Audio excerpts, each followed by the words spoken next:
Alien girl found the human guarding the quiet ridge. What he admitted there softened the night.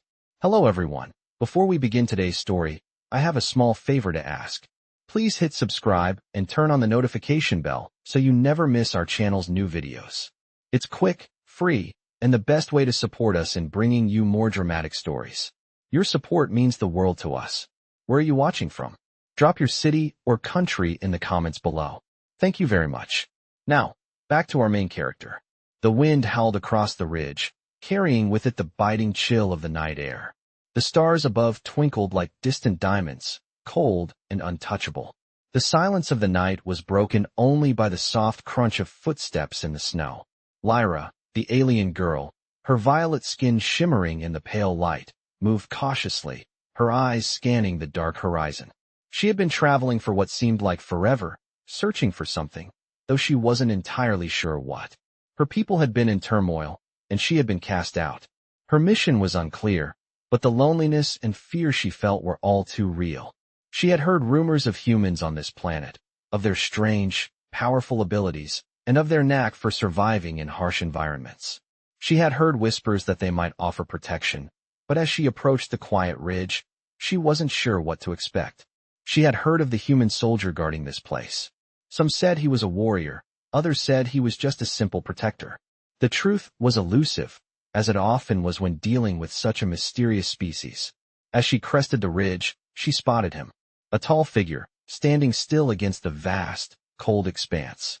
He wasn't armed with anything that looked dangerous, but there was an aura about him. His posture was relaxed yet alert, as though he had been waiting for her. Lyra approached cautiously, her heart pounding in her chest. "Hello," she called out softly, her voice almost lost in the wind. The figure turned, and Lyra saw his face for the first time. A human, as she had expected, but there was something different about him. His eyes were calm, no trace of fear or hostility in them. He looked at her, not with suspicion, but with a curiosity that mirrored her own. "You must be the one they were talking about," she said, her voice shaky despite herself. "Are you here to protect me?" The human smiled, a small, knowing smile. "I'm here to protect this ridge," he said, his voice low but steady. "But if you need protection, I'll offer what I can." Lyra was taken aback. She had expected something more forceful, more commanding. Instead, he seemed calm, unbothered by her alien presence. "You don't seem afraid," she said, stepping closer. "Aren't you afraid of me?" The human shook his head. "I've seen a lot of things in my time. You're not the first alien I've met." His words softened the tension that had built up inside Lyra. "But you're the first to make me feel like I'm not alone," she admitted quietly. The human stepped forward, his eyes never leaving hers. "We're not so different," he said softly. "We all need a little help sometimes." Lyra felt something shift inside her.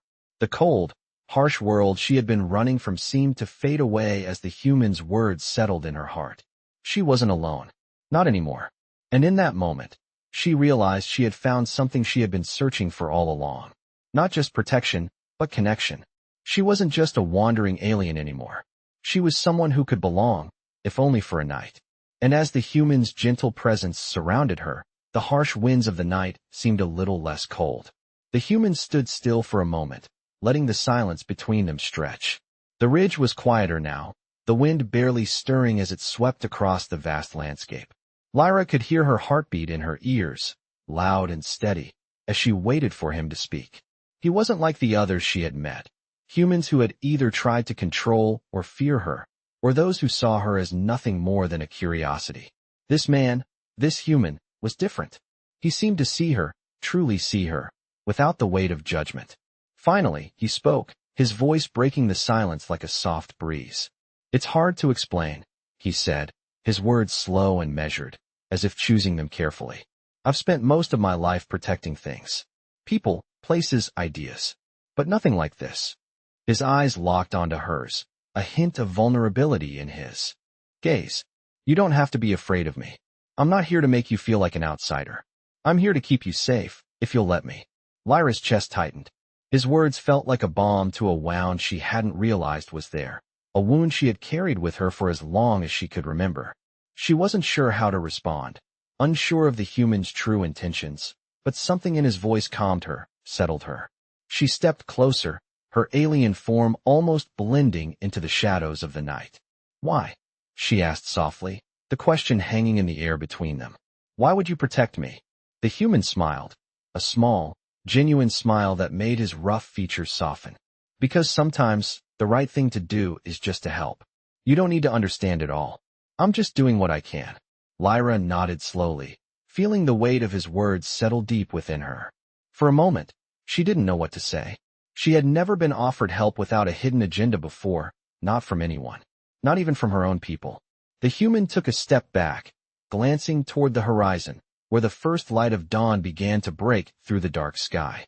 The air was still cold, but the warmth of his words lingered, like a steady flame keeping the chill at bay.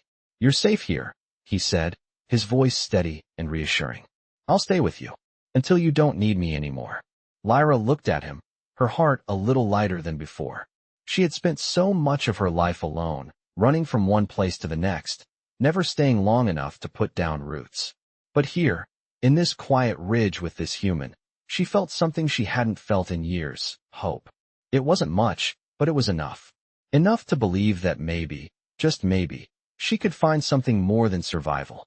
She could find peace. The human's steady presence was all she needed, for now.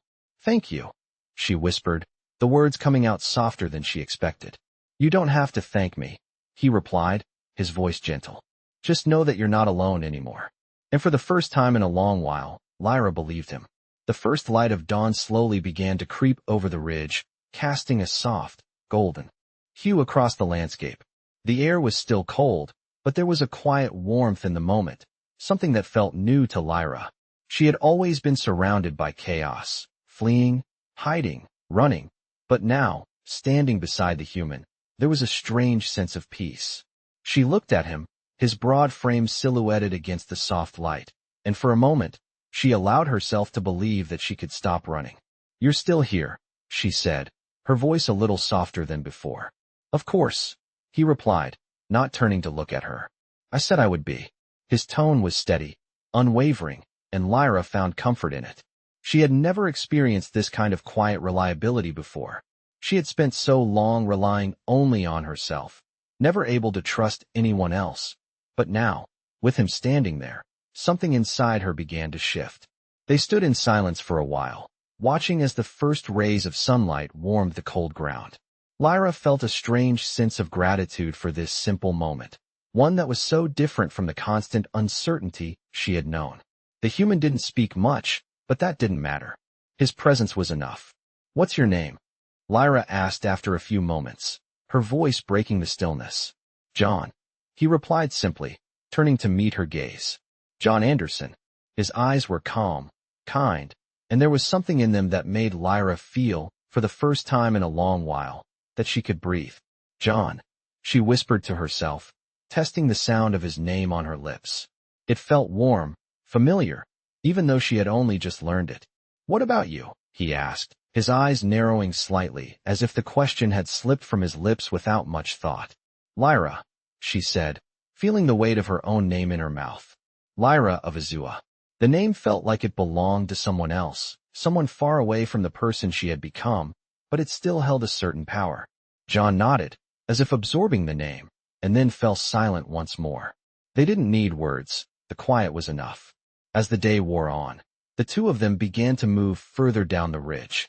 John led the way, his steps purposeful yet steady, while Lyra followed close behind. She kept her eyes on him, studying the way. He moved with such confidence, yet without arrogance. There was a humility to him, a quiet strength that made her feel safe in ways she hadn't allowed herself to feel in years. She had been so afraid of trusting others, of being vulnerable, but in this strange, alien world, she was starting to realize that maybe it was okay to lean on someone. Maybe it was okay to let someone help. "You don't have to keep following me," John said after a while, breaking the silence. "I know," Lyra replied, her voice soft. "But I want to." She didn't fully understand why, but something in her had shifted. Something in his calm presence made her feel that, for the first time in a long time, she didn't have to face the world alone. And so, they walked together, side by side, as the sun continued to rise, casting light on a new path neither of them had expected, but both were now willing to take. It was a journey neither of them could have predicted, but it was a journey they would face together. The sun had fully risen by now, casting a warm, golden light over the ridge as John and Lyra continued their journey. The air, though still chilly, carried the scent of the earth awakening from its long, cold slumber. Lyra felt a sense of peace settle over her as they walked side by side, each step bringing them closer to something neither of them could define yet. For the first time in a long while, she didn't feel like an outsider. She didn't feel like she was running. "Tell me about your world," John said, his voice steady as he glanced at her, his eyes reflecting a genuine curiosity. Lyra hesitated for a moment, unsure of how to begin. Her home, Azua, was so far from here, so different. But the question felt genuine, and for the first time, she wanted to share. "Azua is a planet of storms," she began slowly, her voice soft but sure. "It's always raining, or the winds are howling through the mountains. The people there are strong, built to survive. But there is also a beauty in the chaos. The rain cleanses, the winds reshape the land." She paused, thinking about the planet she had once called home. "I was born into a family of warriors. We are trained to fight, to protect our people. But when I lost my family, I had no place left to go." John nodded, his expression softening. "I can't imagine what that must have been like." Lyra smiled faintly, though it was more sadness than joy. "I didn't want to imagine it either." She glanced at him, sensing his quiet understanding. It was rare, she had learned, to find someone who truly listened without judgment, without looking at her as something alien. "What about you?" she asked, her curiosity piqued. "Why do you do this? Why guard a lonely ridge in a place like this?" John took a deep breath, his eyes fixed ahead as he walked. "It's not so much about guarding a place," he said slowly. "It's about guarding something more, intangible. People. Safety. I used to be part of a bigger mission, a team. But things changed, and I ended up here alone." Lyra watched him carefully, sensing the weight behind his words. "And now you stay here, to guard nothing but the wind?" she asked, a soft smile tugging at the corner of her lips. "Sometimes guarding the wind is enough," John replied, returning her smile. "Not everything needs to be grand to have purpose." They walked in silence for a while, the sound of their footsteps soft against the earth. Lyra's mind wandered to the conversation, to the unexpected calm she found in John's words. It felt different, this feeling of belonging, of being seen for who she was, not just as an alien or a warrior, but as someone with a past, someone with emotions and vulnerabilities. The silence between them was not awkward, but comfortable, like the quiet between two old friends. As the day went on, the world around them began to take on a golden hue, the shadows of the past fading away with each passing moment. For the first time in a long time, Lyra felt like she could stay. For the first time, she could imagine a place where she wasn't constantly running, a place where she could stop and breathe. And for the first time, she didn't feel alone. Not with John by her side. The sun began to set, casting long shadows over the ridge as John and Lyra sat side by side, a quiet distance between them. The air was cooler now, the day slowly fading into night, but neither of them felt the need to rush. They had come to a sort of understanding, an unspoken bond that had formed over their shared silence. Lyra's mind drifted, thoughts swirling like the winds that had guided her to this place. For so long, she had been running from her past, from the memories of her people, her family, her losses.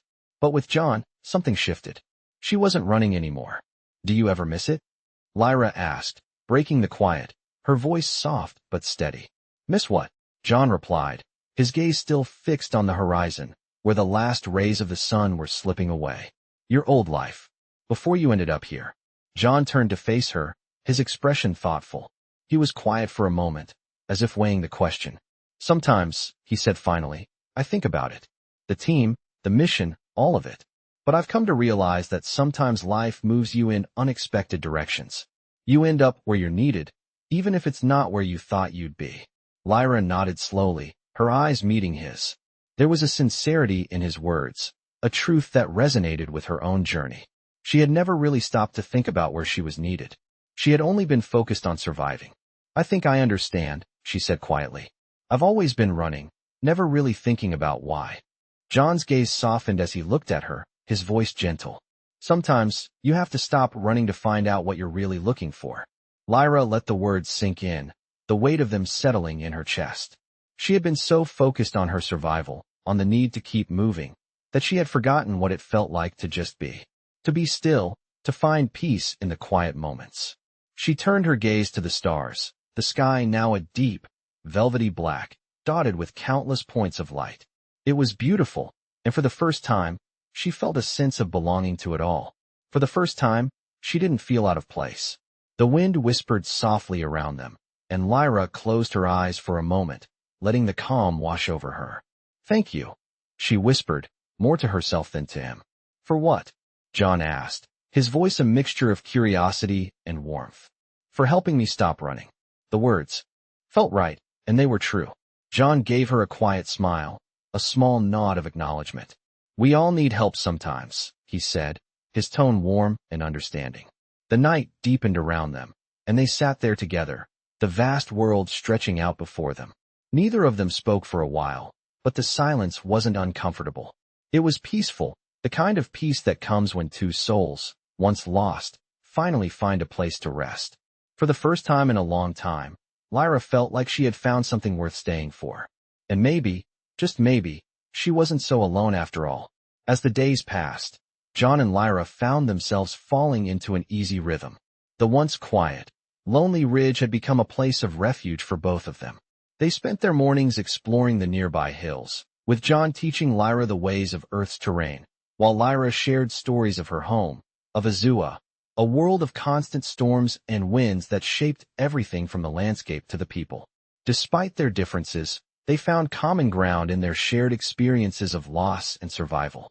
One morning, as the first light of the day began to break over the horizon, Lyra looked at John, who was preparing their modest camp. His usual stoic expression had softened over time, and she could see a change in him. He wasn't just the guard anymore. He was something more, something that, despite all odds, had become important to her. "John," she said softly, as she stepped closer to him. He looked up from his task, his eyes meeting hers, warm and steady. "You've been here for so long. Alone, guarding this place. What?"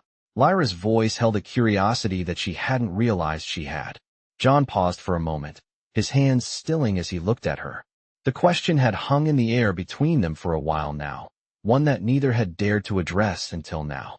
He sighed, his eyes softening. I guess I didn't know how to stop," he said quietly. "After everything that happened, I thought I had to keep moving, keep going, keep guarding something. But when I found this place, it gave me a reason to stay. And for a while, I thought that was enough." Lyra absorbed his words, her heart quietly opening to the vulnerability that John had shared. She could see now the quiet strength behind his actions, the need for purpose that kept him rooted to this place.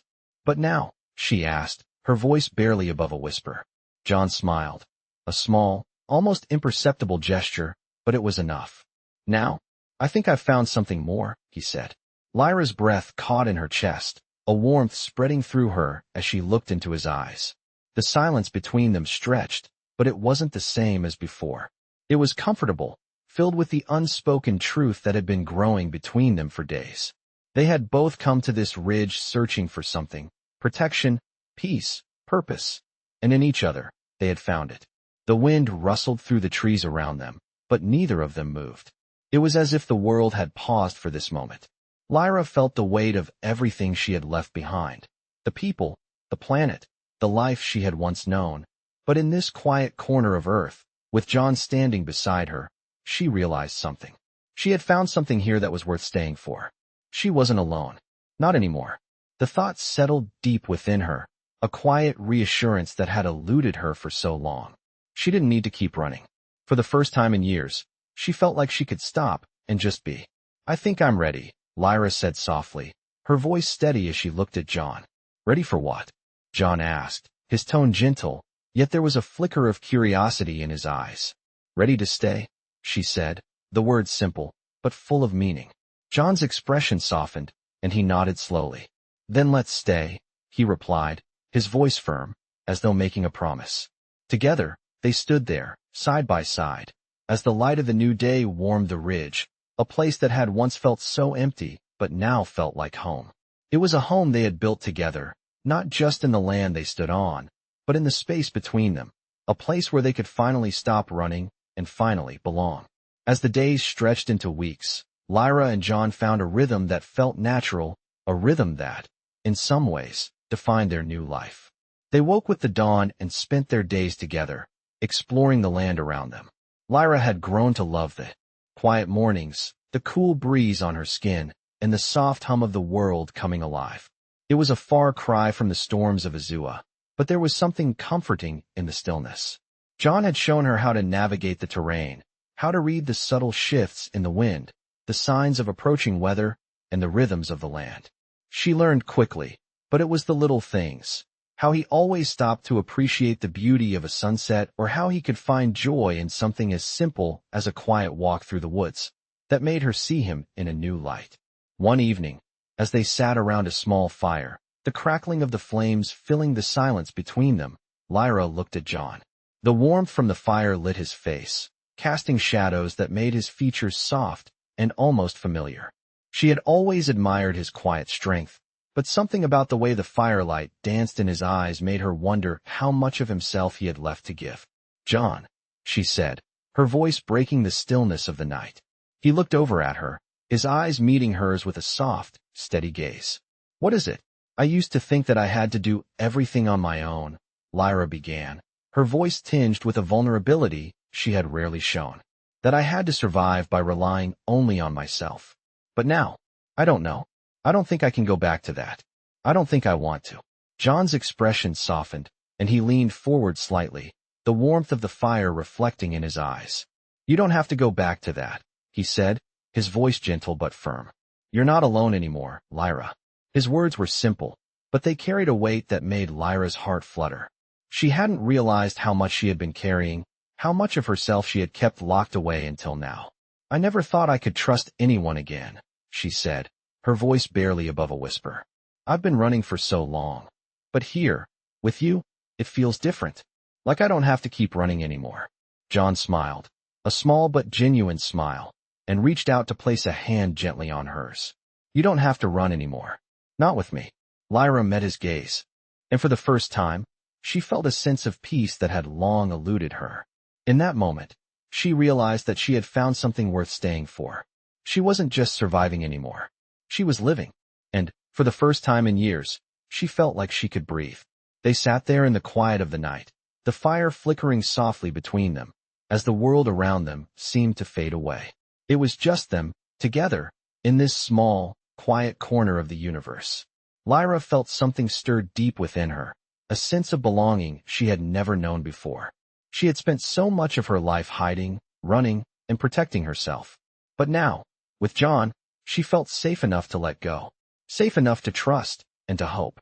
The stars above twinkled softly in the clear sky, and Lyra realized, for the first time in a long time, that she had found a place where she could stop, where she could heal, and where she could finally be at peace. The days that followed were filled with simple, quiet moments, each one building on the next, a foundation being laid without either of them even realizing it. John and Lyra spent more time together, and with each passing day, their bond grew stronger. The mornings were always cool and fresh, and they would rise together, enjoying the serenity before the sun climbed higher into the sky. The landscape around them, with its sweeping ridges and towering trees, had begun to feel like home. Lyra had never imagined a place like this, so far removed from the storms and chaos of Azua. Yet here she found something she hadn't known she was searching for: peace. One morning, as they sat by the fire, John handed her a cup of hot tea, his hand steady as he passed it to her. She took it, feeling the warmth seep through the ceramic into her cold hands. She smiled at him, a small gesture that felt significant in its simplicity. "What will you do now?" Lyra asked, her voice soft as she met his eyes. He looked at her for a long moment, his expression thoughtful. "I don't know," he said finally, "but for the first time, I'm not in a rush to figure it out. Maybe I'll stay here for a while. Maybe I'll find something else. Who knows?" Lyra nodded, feeling the weight of his words. It was the first time he had spoken so openly about the future, and something about his uncertainty made her feel less alone. "I used to think that if I wasn't moving, I wasn't living," she admitted, looking into the fire. "But here, with you, I feel like maybe it's okay to just be. To stop running, to let go of the past. John's gaze softened, and he leaned back, looking out at the landscape. You've been running for so long, he said quietly. You deserve to rest. You've earned it. Lyra felt a lump form in her throat, and she swallowed hard, trying to keep her composure. I don't know how to rest, she said softly, the words barely escaping her lips. I don't know how to stop. John didn't answer right away. Instead, he placed a hand gently on her shoulder, a simple gesture, but one that spoke volumes. It's okay to not have all the answers. It's okay to take your time. We can figure this out together. His words were like a balm to her soul, soothing the wounds she hadn't realized were still there. For so long, she had been running, trying to outrun her fears, her doubts, her pain. But with him, she felt like she could finally face it all. She could finally breathe. As the days passed, they fell into a peaceful routine. The mornings were spent together, exploring the land, learning about each other. In the evenings, they would sit by the fire, talking about everything and nothing at all. There was no need for grand gestures, no need for promises. There was only the quiet understanding between them, the shared connection that grew stronger with each passing day. One evening, as the stars began to twinkle overhead, Lyra found herself looking at John in a way she hadn't before. He was more than just the soldier who had once guarded this ridge. He was someone she could rely on, someone who had shown her what it meant to truly stop and live. Thank you, she whispered, her voice barely audible above the crackling of the fire. For everything. John smiled at her, his eyes warm and steady. No thanks necessary, he said, his voice low and comforting. We're in this together. The words lingered in the air between them, a promise. That didn't need to be spoken aloud. They didn't need to know exactly what the future held. All that mattered was that they had found something worth fighting for, something worth staying for. And for the first time in a long time, Lyra felt like she had finally found a place where she could rest, a place where she could belong. The seasons began to shift, and with them, a new sense of purpose settled over the land. The ridge, once a lonely outpost, had become a place of growth, not just for the earth beneath their feet, but for John and Lyra as well. They had built a life here, one that was quiet, simple, and full of meaning. Their days were filled with the steady rhythm of survival, gathering food, tending to the small shelter they had made for themselves, and exploring the world around them. And yet, amidst all the mundane tasks, something extraordinary had taken root between them, a connection that neither had expected but both had come to cherish. One crisp morning, as the air was sharp with the scent of pine, Lyra found herself standing on the ridge, looking out over the valley below. The sky stretched wide and clear above her, and the sun cast long shadows over the land, illuminating the beauty of the world she had come to love. John stood beside her, his presence a steady comfort. He didn't need to speak. He never did when they stood together like this. It was as though they shared the same thoughts, the same quiet understanding. Do you ever miss it? Lyra asked, her voice soft but curious as she glanced at him. He looked at her, his expression thoughtful. Miss what? Your old life? She said, the question lingering in the air between them. Before this, before us. John turned his gaze back to the horizon, his eyes scanning the vast expanse. I used to, he said slowly, his voice carrying a weight of reflection. But then I realized that everything that came before led me here, to this place. And I can't imagine being anywhere else now. Lyra nodded, her heart swelling with something she couldn't quite name. She understood, perhaps better than she had ever understood anything before. In that moment, the past felt distant, irrelevant even. It was as though they were living in a space entirely their own, one that didn't belong to the storms of Azua or the lonely ridges of Earth, but to the quiet connection they had built together. She took a deep breath, inhaling the fresh air, feeling it fill her lungs, and let it out slowly. I think I've found peace here, she whispered. I didn't know what that felt like until now. John looked at her then, his gaze softening with something akin to affection. It's not about the place, he said quietly. It's about who you're with. Lyra smiled at him, the words settling deep within her. For so long, she had been searching for a place, a home, something to anchor her. But now, she realized, it wasn't the place that mattered. It was the people you shared it with. It was him. The realization hit her with the quiet force of a wave, steady and unrelenting. In John, she had found something she never thought possible, a reason to stay, a reason to live without fear of the future. And for the first time in her life, she felt like she was exactly where she needed to be. The day stretched before them, full of possibilities they hadn't even begun to explore. But for now, they stood together, watching the world unfold around them, content in the stillness, in the quiet peace that only came from finding where you truly belong.